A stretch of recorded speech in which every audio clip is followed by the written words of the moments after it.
Hey Michael, this is Elijah. On our trip to San Fran, we had talked about me looking over 5 sites and reviewing them and getting back to you about what I thought. The first type of site, similar to PastorCoach.com, is Pastors.com. It's Rick Warren's site. Basically, it's a blog, and the purpose of the blog is to get you on the pages so that you go to the resource page and buy books or attend his events.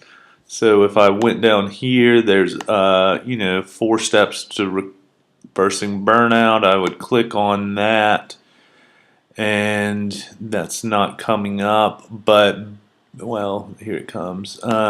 Basically, it's basic advice. What has happened is that church growth stuff has become so commonplace that bloggers are taking what is in books now and summarizing it because they're running out of things to blog about and putting it on the internet.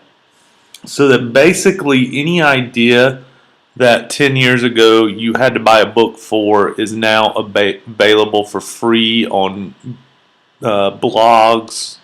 You can Google it or watch a YouTube video. So information marketing can drive traffic to your site. Selling it's a different issue. Looked at NCD. I like what the guy's trying to do, as in come across empirical data to help churches grow. I really believe in that. I think the difficulty we will face if we try to copy that model, especially providing tons of e-tests, is it costs a lot to produce a product. You've got to hire a web developer. You've got to make sure your tests are actually testing what you want them to test. That takes hours of time and thousands of dollars just to produce one, whereas in the same amount of time you could produce 10 or 20 videos. And so that is my thoughts on that. And the web design is very complicated for that stuff. Another site I looked at was Ministry Advantage, and they are basically an association of coaches. And so you can get a personal coach. They run about $400 a month. I think you talk to them once a month. There's also their 24-hour online coaching, which if you click on is basically a sales pitch and it lets you go through these modules that about strategic planning, leading change, organizing, delegating, maximizing key ministry positions. Basically the stuff you would get in a $25 book from Lifeway. And the thing these things have in common is they either try to force you to take on their system, let's say like the Purpose Driven Church does, or they help you build your own, which I think is a little better model.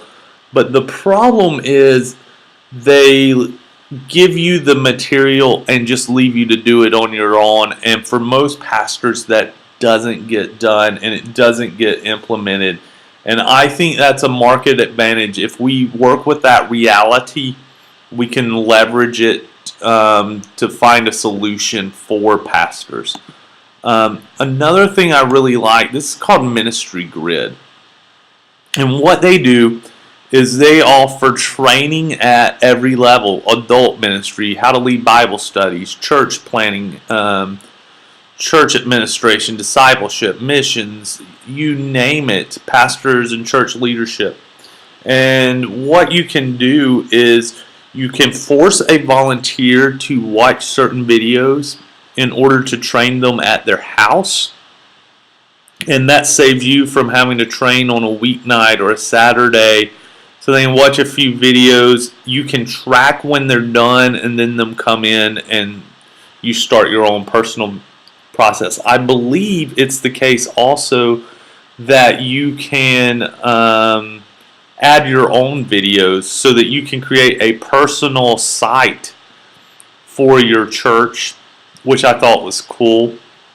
The problem is, let's say we clicked on pastors and leadership, that would come up, and then I click on that. I get this guy, and he just gives me a sermon, and I think everybody that's doing this, because we're pastors, are hardwired to turn things into 45-minute sermons. And one, I think the internet's in information overload right now. Also, I think that there's no doing on this. And so you hear this thing and you go, all right. And the mindset of many of these training sites is you're trained when you know what I know, not when you do what I can do. And we've talked about that. And I think that too can be a advantage for us is that we can push more into a doing mindset. And at the bottom here is just tons of content. At one level, I like this because I can just come here and look up any issue I'm facing. But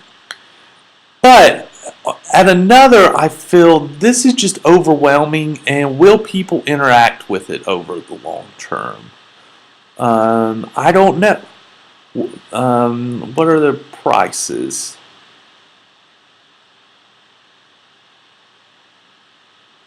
I want to say it's $99 a year for a person, $200 for a church, which isn't that bad if you're able to train your entire church through it.